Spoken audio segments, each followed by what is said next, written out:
Hello दोस्तों, मैं Bhupendra Nath Yadav RSS Gurukul academy की तरफ से आज कक्षा 9 के लिए मैंने अगली यह वाली वीडियो बहुपद चैप्टर जो कि पहला चैप्टर है ना जी, दूसरा चैप्टर है बहुपद, जिसको अंग्रेजी में हम क्या कहते हैं, पोलिनोमियल्स कहते हैं। ठीक है, इसमें हमें पढ़ना है एक चर वाले बहुपद, यानी एक चर वाले बहुपद क्या होते हैं उसके बारे में पढ़ना है।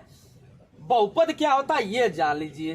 बहुपद उसे कहते हैं जिसमें कि बीजी व्यंजक शामिल हो। अब बीजी व्यंजक क्या होते हैं? बीजी व्यंजक वे होते हैं जिसमें चर और अचर दोनों राशियां होती हैं।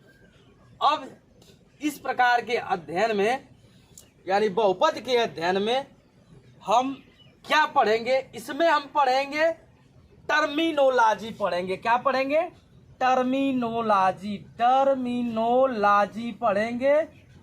इसका मतलब होता है बाबू लोग संबद्ध शब्दावली। इसका मतलब होता है संबद्ध शब्दावली। ठीक, इसके बारे में आप लोगों को पढ़ना है, टर्मिनोलॉजी, संबद्ध शब्दावली। ठीक, बहुपद के अंतर्गत आपको पढ़ना क्या है? संबद्ध शब्दावली। अब इसमें और क्या चीजें आती है? इसमें आती है बाबू लोग, पढ़ना आपको होता है शेषफल प्रमेय। क्या पढ़ना होता है? शेषफल प्रमेय। क्या पढ़ते हैं भैया इसमें? और शेषफल प्रमेय। और दूसरा टॉपिक इसमें पढ़ना होता है गुणनखंड प्रमेय। क्या पढ़ना होता है? गुणनखंड प्रमेय। क्या पढ़ना है? गुणनखंड प्रमेय। इसको बाबू लोग अंग्रेजी में बोलते हैं रिमाइंडर थ्योरम। क्या बोलते हैं? Remainder theorem. इसको बोलते हैं फैक्टर थ्योरम। क्या बोलते हैं? Factor theorem. बात समझ में आई? यह चीज आपको बहुपद के अंतर्गत पढ़ना है, ध्यान से समझ लीजिएगा। बहुपद क्या होते हैं? बहुपद वे होते हैं जिसमें बीजी व्यंजकों का प्रयोग या इस्तेमाल किया जाता है। इसके अंतर्गत आपको पढ़ना क्या है? टर्मिनोलॉजी का अध्ययन इसी के अंतर्गत किया जाता है। टर्मिनोलॉजी, जिसको हम संबद्ध शब्दावली कहते हैं। अब इस अध्याय में आपको दो टॉपिक पढ़नी है। उसका नाम है, पहले का शेषफल प्रमेय और दूसरे का गुणनखंड प्रमेय, यानी remainder theorem and factor theorem. अब इतना तो आपको पता हो गया। अब इसमें जानना आपका पहला टॉपिक है एक चर वाले बहुपद।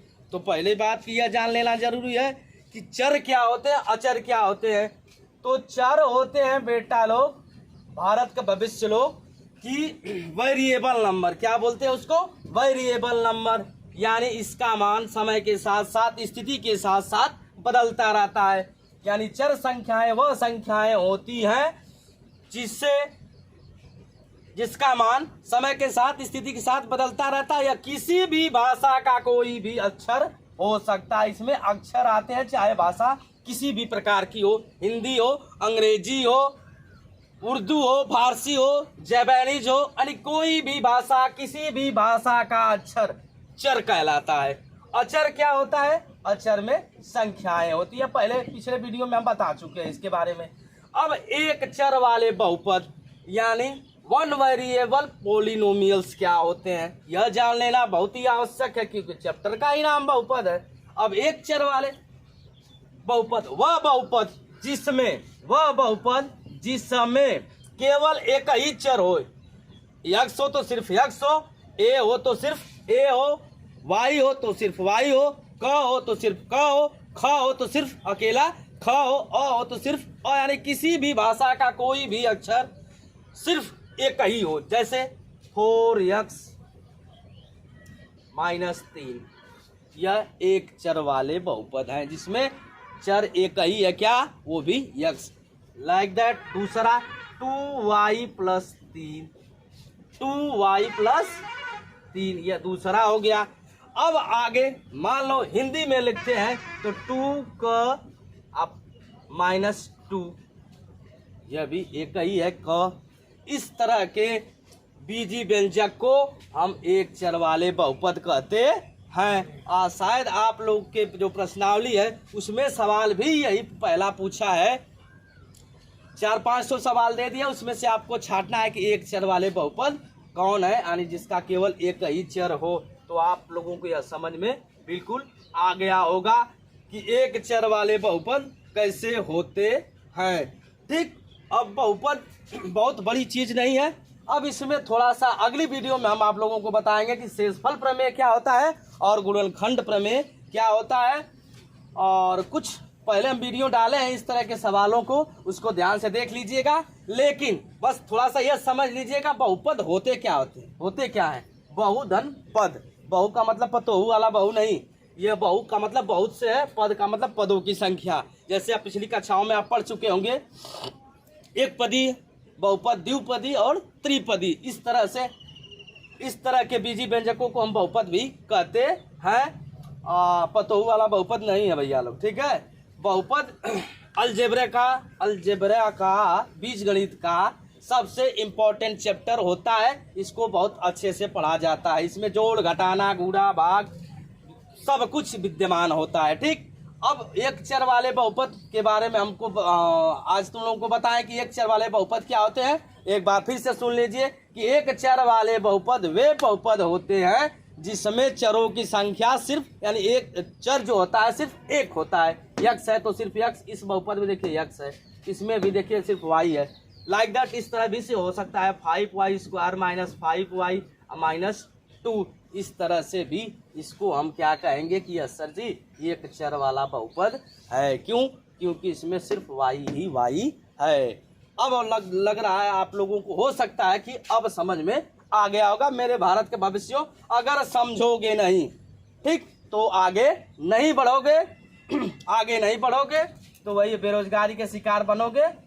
ध्यान से भैया, पढ़ाई लिखाई में कोई समझौता नहीं, क्योंकि आपका भविष्य तय आपके मेहनत से होता है। आप जिस प्रकार की मेहनत करेंगे उस प्रकार का आपका फ्यूचर ब्राइटनेस होगा, ब्राइट होगा। इसीलिए हम कहते हैं भैया RSS, इसीलिए कहते हैं बाबू लोग RSS।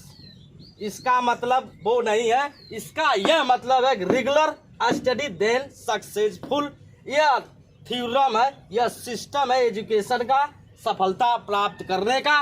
अगर इस थ्योरम पे चलते हो, अध्यापक कोई भी है, अगर स्वतः रेगुलर स्टडी करोगे तो सक्सेसफुल बनने से दुनिया की कोई ताकत आपको रोक नहीं सकती। यह मेरा दावा है। इसीलिए मैं भैया इस प्लेटफॉर्म से RSS गुरुकुल एकेडमी की तरफ से मैं स्वतः भूपेंद्र नाथ यादव इसी पे विश्वास करता हूं, और जो भी मेरे पास कुछ है आप लोगों को प्रक्षेपित कर रहा हूं अपने जो भी भाषा है। अब बस इस भाषा को आप लोग समझिए और रोजाना मेहनत करिए, रोजाना स्टडी करिए। सफलता तो आपके दरवाजे पर रिंग रिंग घंटी बजाएगी, यह मेरा दावा है। धन्यवाद दोस्तों, गुड बाय। भारत के भविष्य, गुड बाय नहीं कह सकते, बट बेस्ट ऑफ लक आपके भविष्य के लिए। लेकिन यह थ्योरम समझिए, RSS समझिए, अन्यथा बड़ी पछताएंगे। बेरोजगारी का स्तर दिन प्रतिदिन प्रबल होता जा रहा है। हम आप लोगों के साथ खड़े हैं, बिल्कुल खड़े रहेंगे। बस ध्यान दीजिएगा मेरी बातों को। बस मैथ में आपको कॉन्सेप्ट समझना होता है। कॉन्सेप्ट के लिए और अगली वीडियो में हम आप लोगों को बहुत बेहतरीन ढंग से और एकदम मिक्स भाषा में हिंदी, भोजपुरी, संस्कृतियों का संस्कृतियों पढ़ाई यही में, लेकिन साथ दीजिए। बस वीडियो को आप लोग शेयर करिए। ओके, धन्यवाद दोस्तों।